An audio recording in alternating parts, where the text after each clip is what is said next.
नमस्कार मित्रों।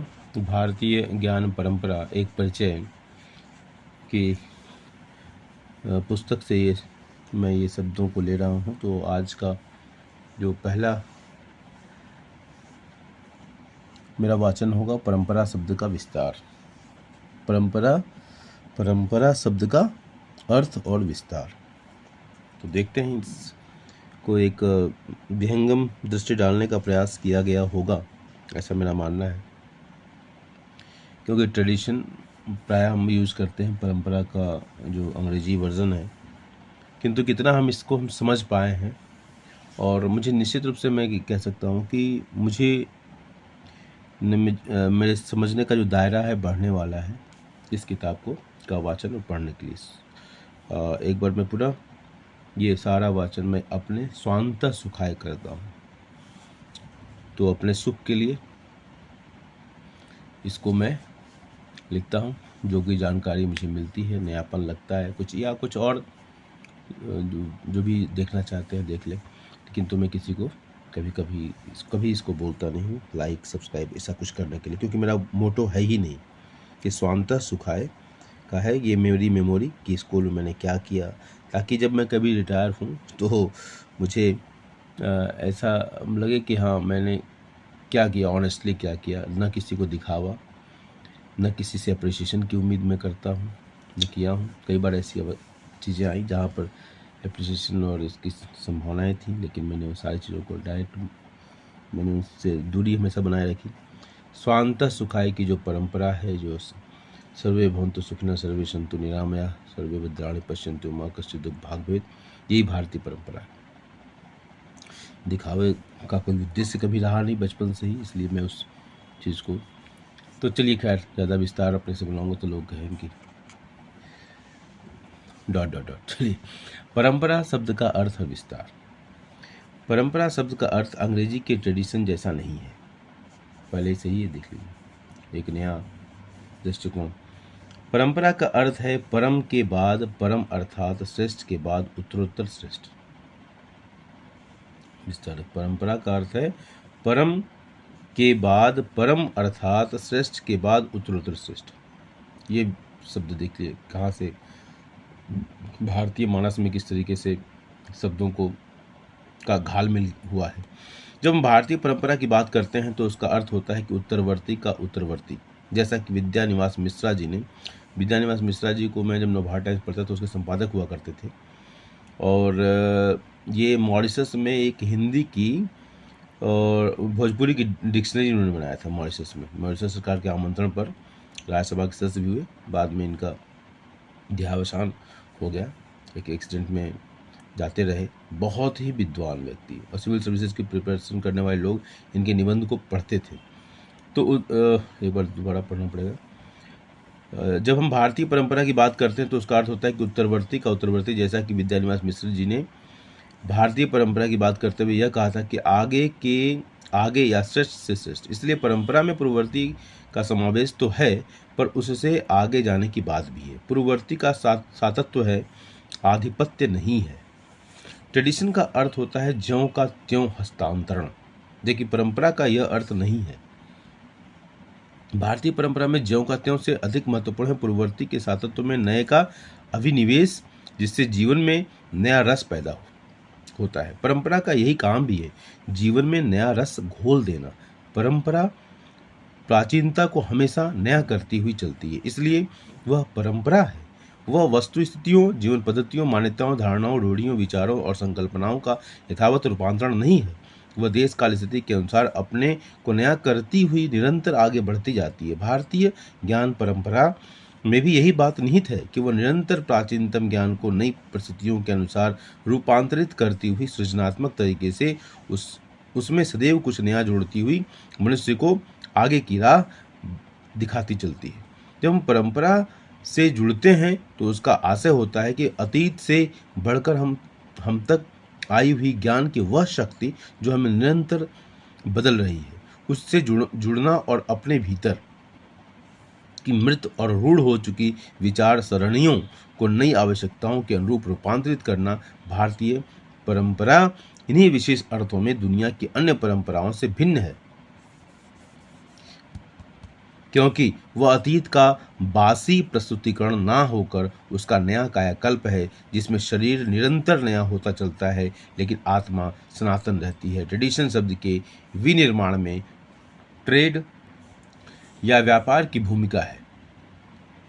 व्यापार का कारोबार क्रय विक्रय की वस्तुओं के ऐसे रूपांतरण भी कर सकता है जिसमें से उसकी आत्मा गायब हो सकती है और उसकी बाहरी काया को नया रंग में परोसकर चीज़ों को बाजारीकृत किया जा सकता है या पण्य बनाया जा सकता है। ट्रेडिशन का जोर वस्तुओं की या विचारों की उपयोगी उपलब्धता की ओर से अधिक है जो बाजार में चल सकता है, इसीलिए उसमें आत्मा की पुकार का वैसा उत्कट संग्रह अनुपस्थित है या उसके परीक्षण की भावना का अभाव है। भारतीय परंपरा में यह अर्थ अंतर्निहित है कि जो बाद में आने वाला सत्य है उसके भीतर की विद्युत पुरानी ही है, भले ही तार नवीकृत हो गए हों, यानी वस्तु का प्रकाश या विचार का प्रकाश वही है और उसका वही होना परंपरा के प्रति समर्पित होकर पहचाना जा सकता है।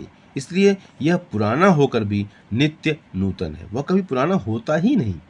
इसलिए भारतीय ज्ञान की परंपरा में ज्ञान की सतह पर बहुत कुछ हजारों वर्षों में बदलता चला आया है, किंतु उसके भीतर की दीप्ति वही सनातन दीप्ति है और उसकी मूल प्रेरणाएं भी ठीक वैसी की वैसी हैं जो आत्मा के प्रकाश से आलोकित हैं और मानवीय चेतना को समस्त बंधनों से मुक्त करने वाली हैं। इसलिए भारतीय ज्ञान परंपरा में विद्या की इस मुक्तिकारी भूमिका को रेखांकित करते हुए कहा गया, या विद्या सा विमुक्तये, यानी विद्या वही है जो हमें मुक्त करती है, हमारे समस्त बंधनों को, जड़ आग्रहों को खोलकर हमें चैतन्य कर देती है और हमें चेतना के नए आकाश की ओर प्रेरित करती है। भारतीय ज्ञान परंपरा के मूल में यह तथ्य निहित है कि मनुष्य के जीवन का मूल प्रयोजन उस स्वतंत्रता की खोज है जिससे वह कर्म के बंधनों से अथवा जीवन और मृत्यु के बंधनों से सदा सर्वदा के लिए मुक्त हो जाता है। इस तरह से देखें तो पाएंगे कि भारतीय परंपरा मुक्तिकामी ज्ञान की परंपरा का आश्रय लेकर चलती है। वो मनुष्य को संपूर्ण मुक्ति का न केवल संदेश देती है बल्कि उसे मुक्ति की ओर ले चलने के लिए अनेकानेक ज्ञान पथों का लगातार सृजन करती है। उसके मूल में अध्यात्म की वह अपराजित शक्ति मौजूद है जिसका आश्रय लेकर व्यक्ति अपने बंधनों से मुक्त हो जाता है। इसीलिए भारतीय परंपरा में सर्वोच्च सम्मान का पात्र किसी राजा को नहीं बल्कि सन्यासी को माना जाता है तथा राजा के सम्मुख उसे महाराज कहा जाता है। इसका कारण है कि सन्यासी ने मुक्ति पथ का रास्ता चुन लिया है जिसके भीतर त्याग का उच्च आदर्श है।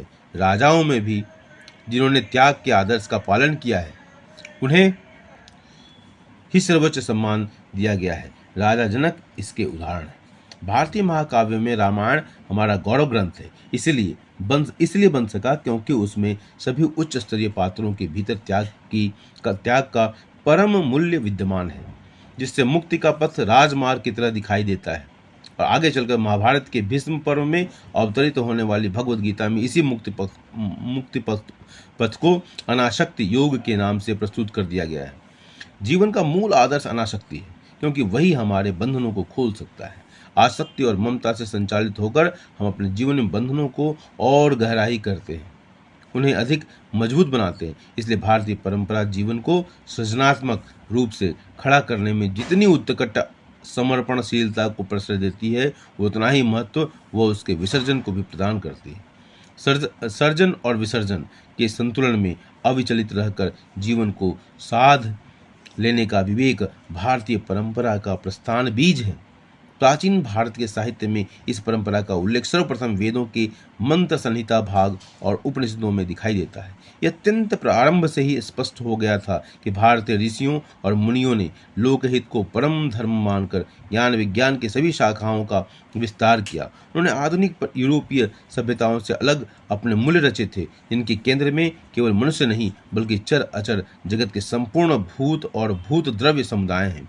आज पर्यावरणीय बोध के रूप में जिन बातों पर बल दिया जाने लगा है उसके सूत्र हमें अत्यंत प्राचीन काल की वैदिक ऋचा में सुनने को मिलते हैं। यह अपने आप में एक असाधारण बात है। इससे स्पष्ट हो जाता है कि प्राचीन भारत के मनीषियों की प्रज्ञा का स्तर कितना उत्कृष्ट था। इससे यह भी पता चलता है कि जीवन के भीतरी यथार्थ को जानने में जितना गंभीर संयम उन लोगों ने प्रदर्शित किया था, उनका ध्यान जगत की संरचना को भौतिक रूप से व्यवस्थित करने में उससे जरा भी कम नहीं था। हम यह देखकर विस्मित होने लगते हैं कि जीवन को पृथ्वी, आकाश और जल में प्रभावित करने वाली प्रत्येक सूक्ष्म बात पर उनकी गहरी दृष्टि थी, जिसमें उन लोगों ने अप्रतिम विवेक और लाघव का प्रदर्शन किया था। भारत की वर्तमान पीढ़ी जो औपनिवेशिक दासता के कारण अपने पूर्वजों के योगदान को न केवल विस्मृत करती आई है बल्कि उसे कोसती भी रही है, उसे इधर देखना चाहिए कि ज्ञान विज्ञान के कितने श्रेष्ठ, गहन और निर्णायक रूपों का तथ्यपरक अनुसंधान प्राचीन भारतीय ऋषियों ने कर डाला था। उनके अनुसंधान जगत के उपकरण क्या थे और उनकी पद्धतियाँ क्या थीं, यह सब आज शोध का विषय है। यह मानना होगा कि उन लोगों के निरंतर शोधरत रहने के कारण ही ज्ञान की इस अति विशिष्ट और विपुल सामग्री का निर्माण हो सका, जो सारे आक्रमणों को झेलकर जिस भी रूप में हमारे सामने बची हैं वह अभी तक हमें प्रकाशित करने में समर्थ है। भारतीय ज्ञान परंपरा कोई ऐसी शब्दावली नहीं है जिसका अर्थ अभी नया नया प्रकट हो रहा हो। ज्ञान की यह परंपरा तो पहले से ही विद्यमान है, किंतु जिस पर ठीक से ध्यान अब गया है। औपनिवेशिक काल में भारत की इस विशिष्ट संपदा को विदेशी विद्वानों ने बहुत ध्यान से देखा था और अनुभव किया कि जब तक भारत की यह परंपरा भारतीयों के भीतर विद्यमान रहेगी तब तक वह यूरोपीय ज्ञान परंपरा को भारत में लागू नहीं कर पाएंगे। इसके लिए उन्होंने इंडोलॉजी शब्द की संरचना की और इसके भीतर भारत विषयक अपनी जानकारी को इस तरह से प्रस्तुत करने का प्रयत्न किया जिससे भारतीय ज्ञान परंपरा का एक विरूपित विवरण भारतीयों को प्राप्त हो। हम जानते हैं कि औपनिवेशिक शिक्षा पद्धति ने किस तरह से धीरे धीरे भारत की प्राचीन बुद्धिमत्ता को हाशिए पर धकेल दिया और केंद्र में एक ऐसे भारत विमुख ध्यान देने की बात है, सूचना तंत्रात्मक ज्ञान बीज को बहुत गहराई से भारतीय जमीन में रोपने का काम किया, जिससे पुष्पित पल्लवित होकर भारत की तत्कालीन युवा पीढ़ी को न केवल भ्रमित किया बल्कि विषाक्त किया, जिसका दुष्परिणाम हम अभी तक झेल रहे हैं। लॉर्ड मैकाले, कुछ लोग पूजा करते हैं जबकि इनका उद्देश्य ही था कि भारत की ज्ञान परंपरा को नष्ट करना। लॉर्ड मैकाले ने, ताकि वो कॉलोनियल इंटरेस्ट को सूट कर सके, लॉर्ड मैकाले ने भारतीयों को शिक्षित करने के पीछे छिपे हुए मंतव्य को अपने महत्वपूर्ण विवरण पत्र में स्पष्ट कर दिया था। भारत के उच्च तथा मध्यम वर्ग के एक छोटे से हिस्से को शिक्षित करना था ताकि एक ऐसा वर्ग तैयार हो जो रंग और खून से भारतीय हो लेकिन विचारों, नैतिकता तथा बुद्धिमत्ता में ब्रिटिश हो। इसके कारण पूर्वी और पश्चिमी शिक्षा का भेद समाप्त हो गया, किंतु नव शिक्षित वर्ग पैदा हुआ। वह भारतीय परंपरा से कटा हुआ पश्चिम की ओर टकटकी लगाए हुए अपना भविष्य यूरोपीय ज्ञान परंपरा में खोजने लगा। दुर्भाग्य से स्वतंत्रता के पश्चात भारत को जिस आत्मनिर्णय के प्रकाश में अपनी ज्ञान परंपरा को आगे बढ़ना चाहिए था उसको उसने यूरोपीय आधुनिकता के प्रभाव में विस्मृत कर दिया। आज़ादी के 75 वर्ष में एक तरह का नया औपनिवेशिक विचार तंत्र सक्रिय हो गया जो भारत के विश्वविद्यालयों में बीजारोपित और सिंचित होता रहा है। इस कारण भारत की लोक परंपराओं में निहित सनातन ज्ञान परंपराओं के सूक्ष्म तत्वों ने किस तरह से चुपचाप सक्रिय रहकर भारत की सामान्य जनता को पोषण दिया है।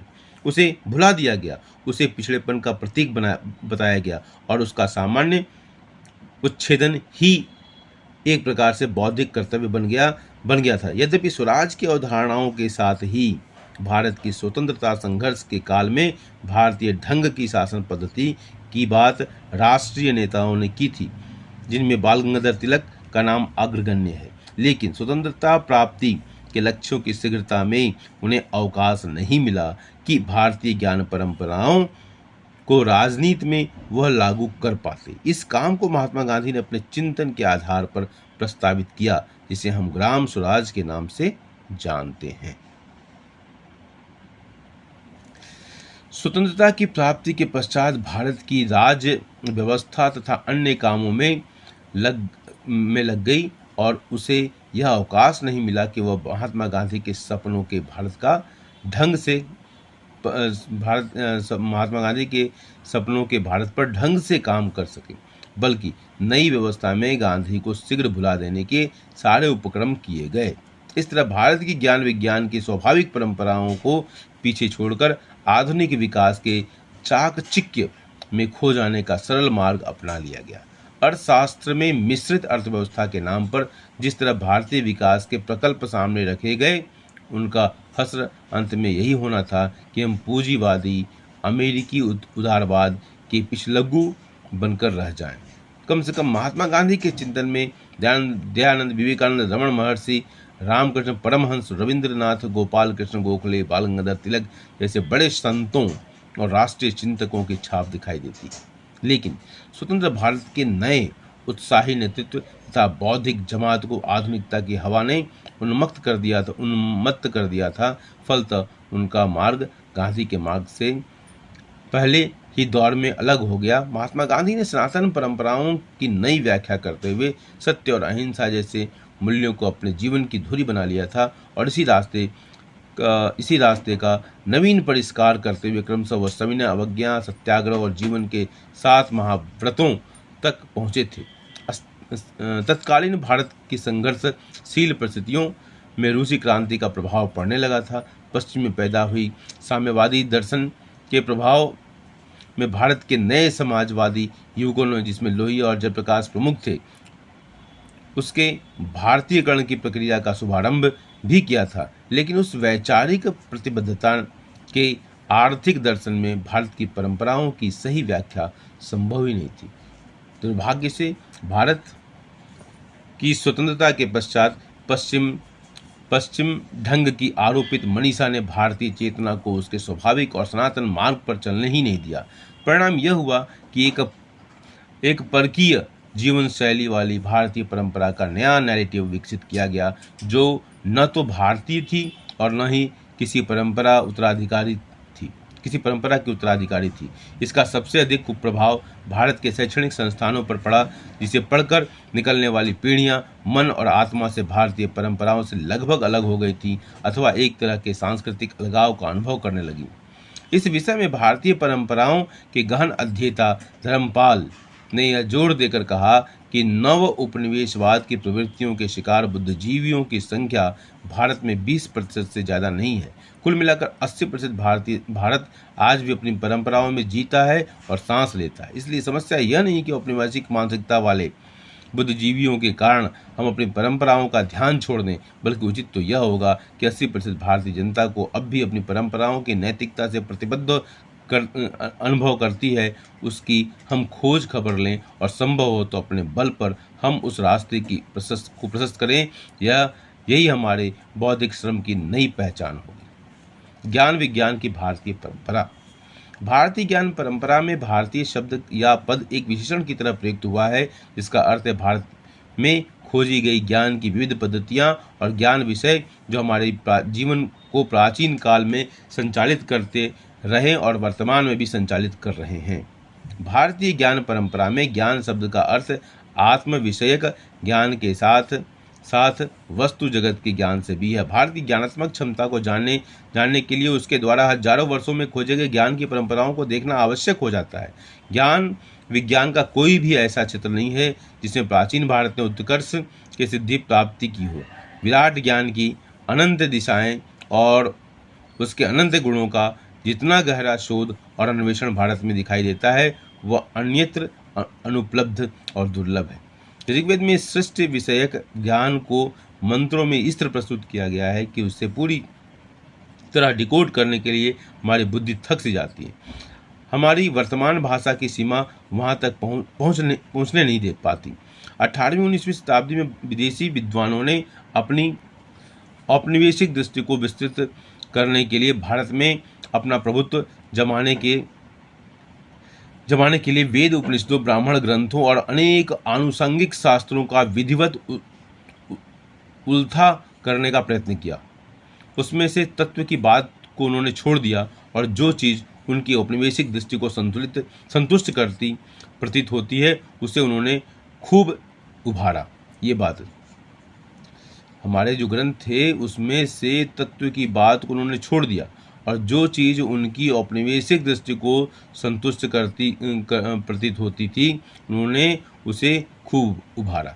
इससे अनेक कुविचार भारत की शिक्षित जनता में फैलने लगे और जो अभी तक चल रहे हैं।